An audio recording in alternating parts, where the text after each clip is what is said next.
Hello and welcome back to the second part of our Bendy and the Dark revival walkthrough.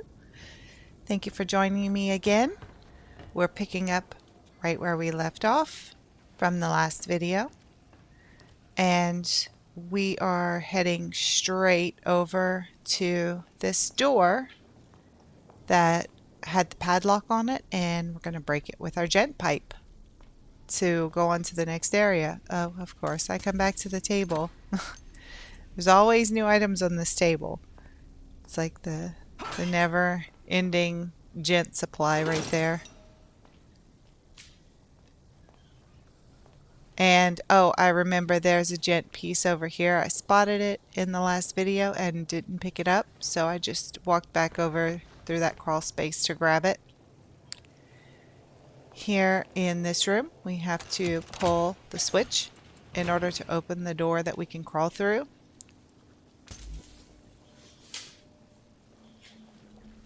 And we're going to get a very short cutscene here.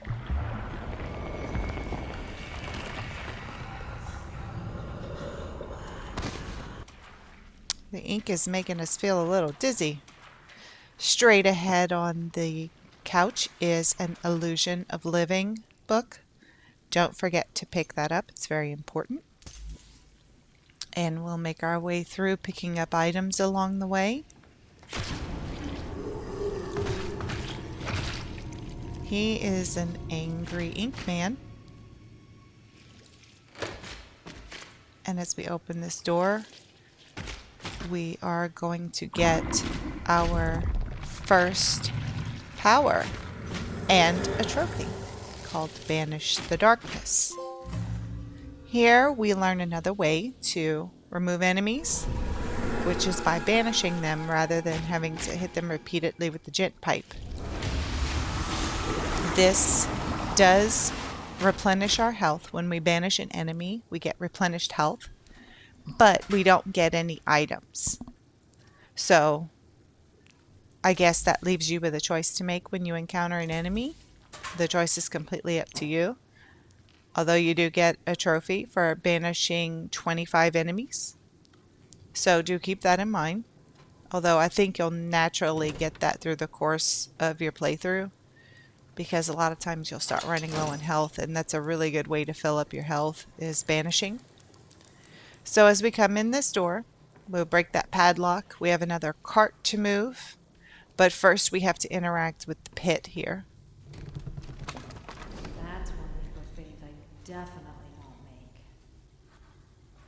make. Once we've done that, now we can move the cart aside to open that small door.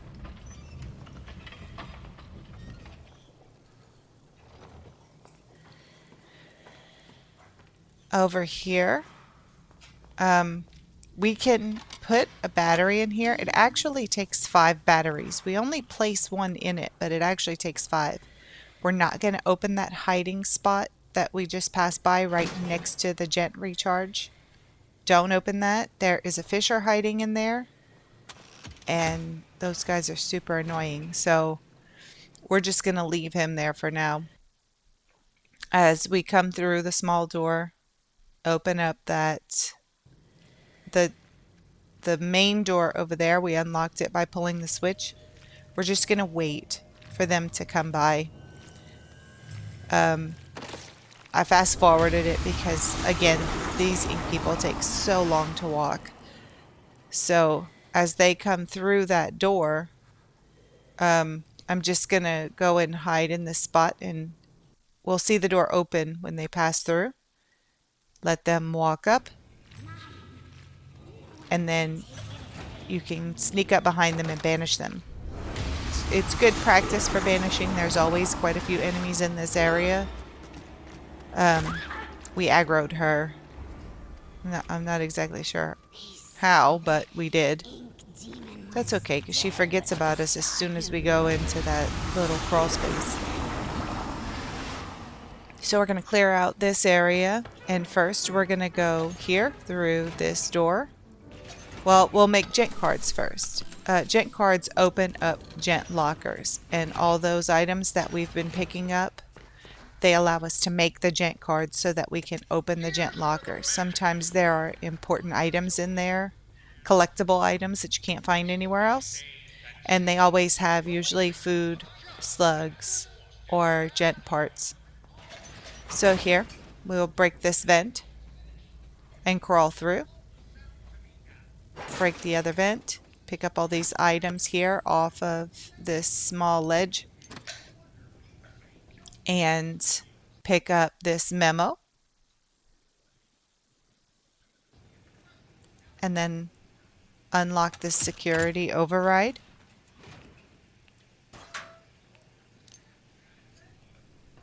And then we'll go back through the vent. And there will be a new door that's open to our right. Those speakers I interacted with, I'm not sure that they do anything. I was just turning them each on. And we're going to head down these stairs and open up this gated door where we'll get a small cutscene. And I'm going to let this one play out because it's just so darn cute.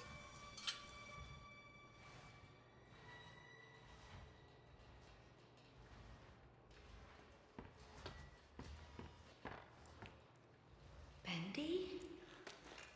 You're real? Oh, this is amazing. It's okay. I won't hurt you. I promise. It's okay. See? I'm your friend. I won't hurt you. Oh, I'm sorry. I didn't know that would happen. I promise. I'm so sorry. Damn it, Audrey. What's happening to you?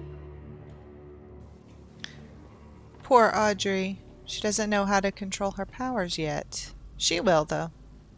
Okay, so in this next area, there's a door that says don't knock, so of course we knock on it.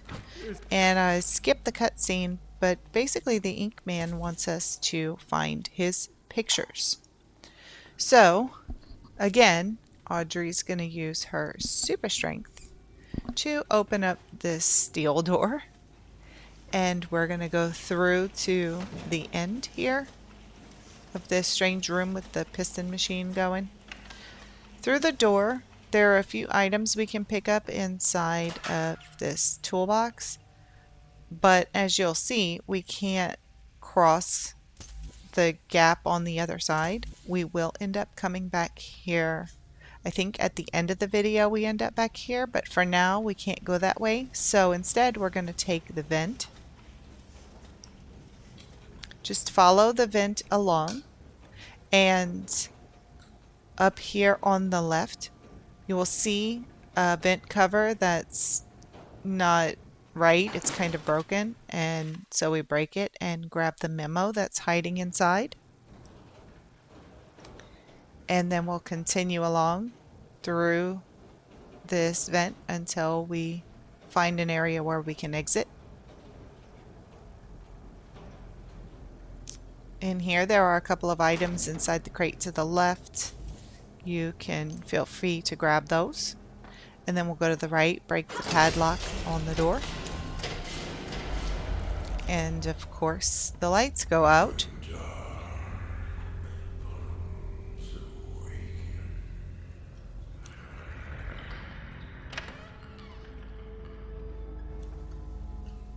Once the dialogue ends, then we're able to open up that door, break another padlock, and continue on through the halls that are bleeding ink.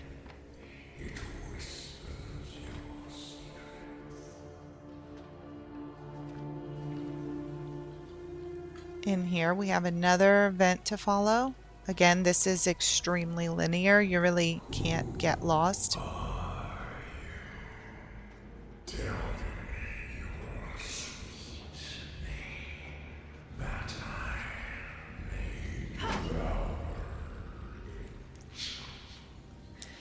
That ink demon is very persistent. In this room, make sure you go to the locker in the corner because we are going to find our second memory, which is a rubber duck inside of that locker.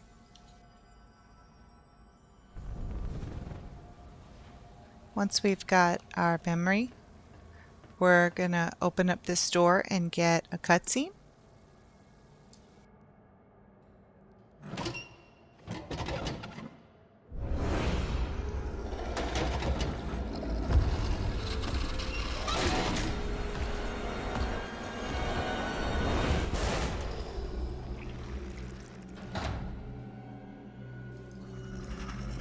That cutscene is a little panic-inducing, but you're perfectly fine. And you've officially reached the end of Chapter 1, earning the Cartoon Madness trophy. And we officially begin Chapter 2.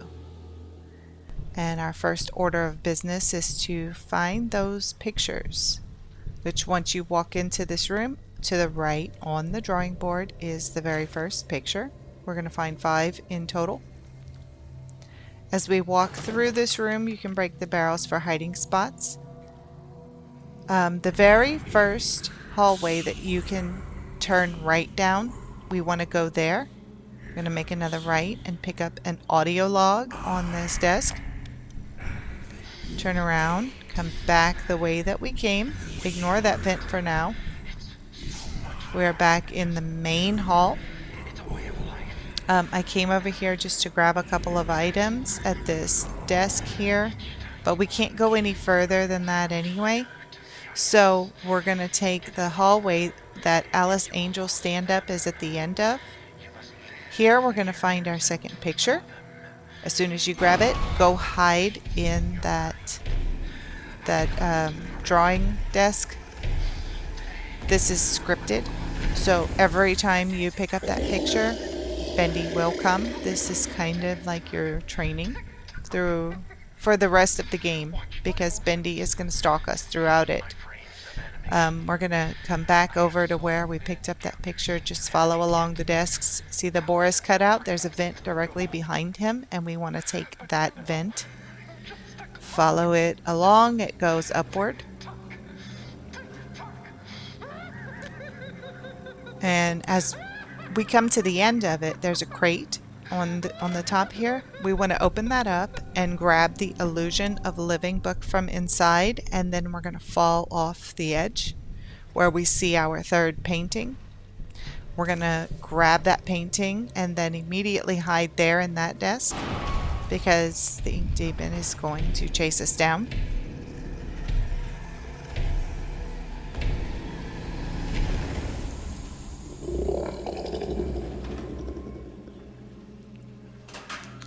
I'm just checking for items in the locker. This room is padlocked from the inside, so we break that lock and find we're at the end of the room we were just in. So just in case, it'll just kind of give you your bearings a little bit so you know where you are, because sometimes these rooms all look the same. They can be very confusing. So back out. This is where we first entered. We're going to go back down the first hall we went to, and now we're going to go through that vent. As we continue on through this vent, you can keep an eye out for items in the alcoves. Here we're going to take the left and immediate right, break that vent cover, and in this room, we grab all of our items from those filing cabinets. There's a hiding spot there, and there is directly in front of us, there is a picture on the desk. I'm going to ignore that for now and pick up all these slugs. This guy, he had a little stash. We're going to grab the picture now. No ink demon, which is good. We're going to go underneath this door that's not all the way open. And as we go through here, we see a hiding spot and a final picture. Just checking that file cabinet. We're going to open up this gent locker and take everything that's inside, including the audio log. You have to open the gent locker in order to get that audio log. Now we grab the picture and hide in the barrel.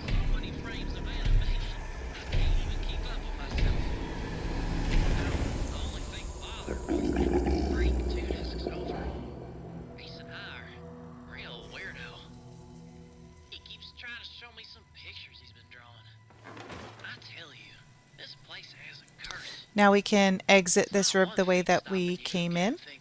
Just crawl underneath the door, go around the wall in the middle, and back through the vent.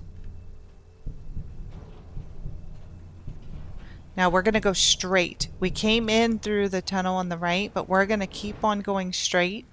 There's always a little bit of stash here in this alcove. Keep following this vent. We're going to take the right path. And when we come out, we'll break this vent cover and come out. We're actually going to be on top of the rooms again. We came from the right, so we want to go to the left and drop down there. This takes us back to the very first room, and if you turn around, there's a vent here that you can break and pick up some slugs. Okay, so again, we're in the very same room we started in. We're going to go back to where the Alice Angel cutout is, and we're finally going to break that vent and go through. Take a right, and then we're going to head straight for the illuminated room. In here, we can make more gent cards. When you have the chance early on, it is good to make those cards. There are many times where you do need them. That one's a hiding place. Here we have to break this padlock to open the security override switch. It's going to open that door. I just tried to kind of go through that wouldn't open. That switch will open it.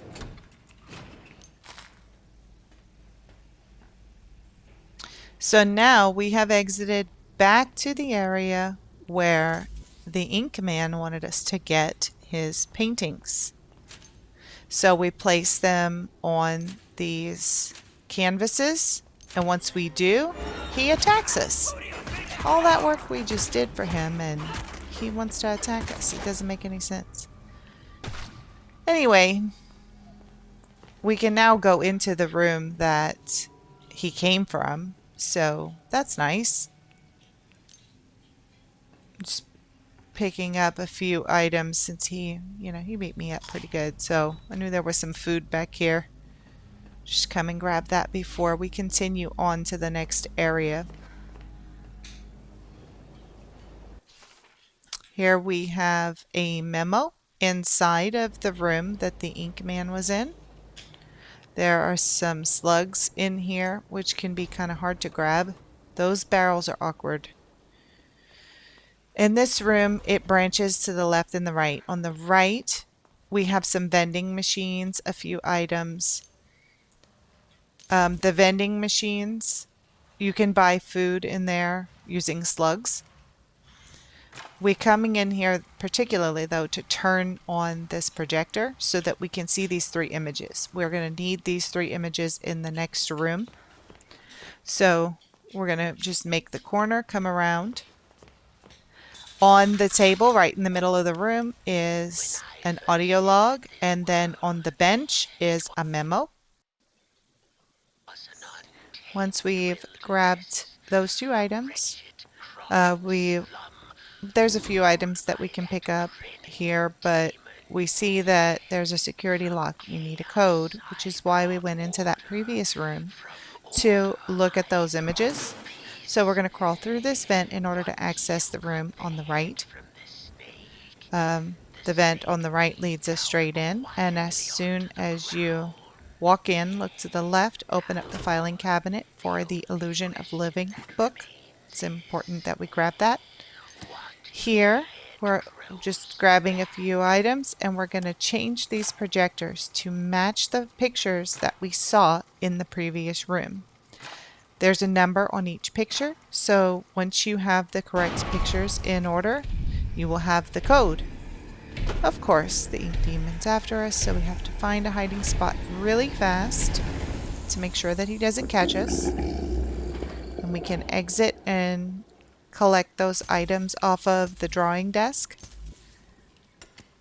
And then we can go and enter the code which is 235.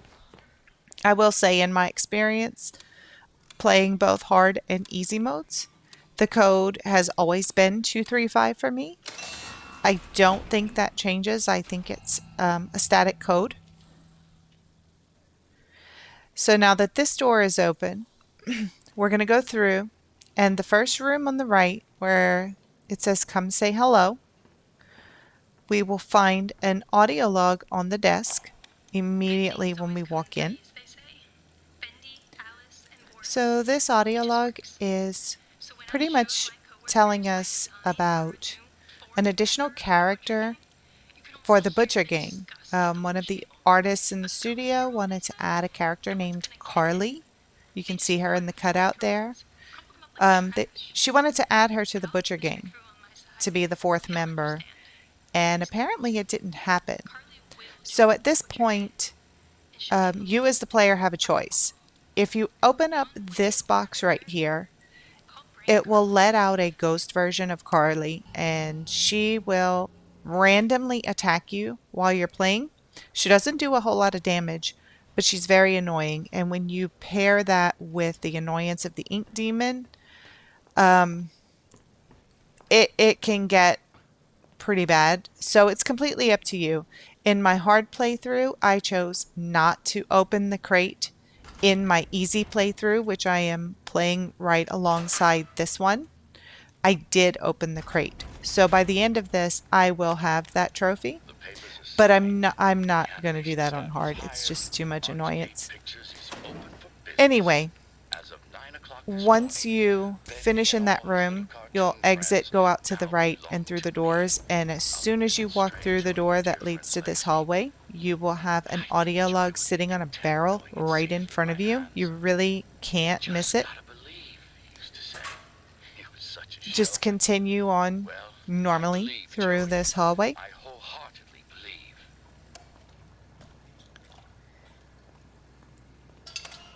Eventually, we're going to come to this area. Keep an eye on those hiding spots because the ink demon is very random and he likes to show up.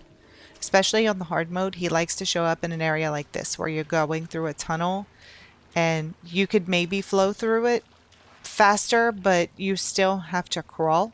See, there's another hiding spot here. He enjoys getting you when it's hard for you to find a safe place. So keep that in mind and always be aware of hiding spots. So we have to find a way across. You can grab up any items that you see, but the main thing we want to do is pull that switch. It's going to lower a pipe to allow us to cross, and of course, again, the demon likes to show up at the most inconvenient times. That's why we keep an eye on hiding spots. Once he loses track of you, you can pull the switch and wait for the pipe to descend over the hole so that you can safely cross the chasm.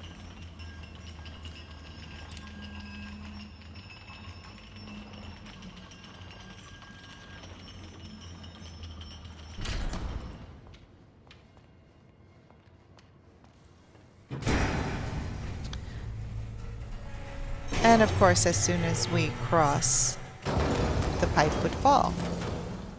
Who'd have thunk it? So now we have no way to get back.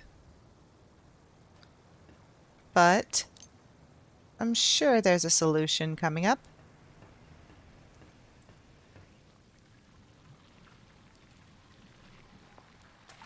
And there are slugs there. I know I'm not crazy, but I've tried picking them up on both playthroughs, and it's like they're not really there. I can never pick them up. I don't know if it's a glitch or what, but yeah.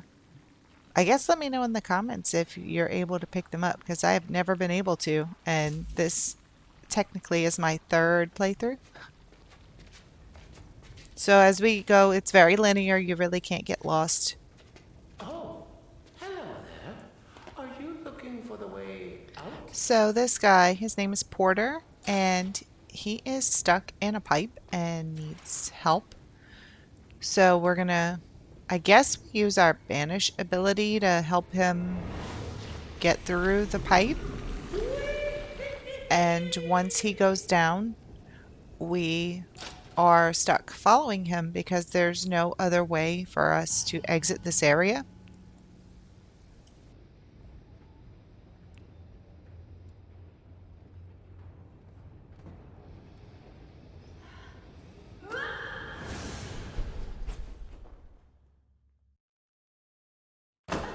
Thank you very much for your help. The name's Porter, by the way.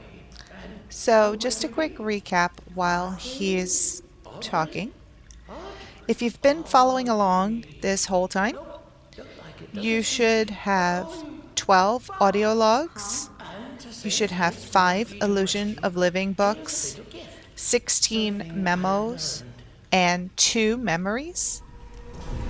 And now you are just getting your second ability. Porter is giving us the flow ability, which is going to allow us to cross gaps like the one in front of us that we would have no other way of crossing otherwise. It does take a little bit of practice. The first time I used it, I definitely fell straight down into the darkness. I didn't make it across. But the more that you use it and the more that you upgrade it, the better it gets and the easier it is to use. So we're going to use it now and cross over. And we're back at that spot we were at earlier. And this is going to end the video for today. Thank you all so much for watching. Please like and subscribe if you've enjoyed what I've put out so far. And hopefully I'll see you next time. Remember, Khajiit always has wares.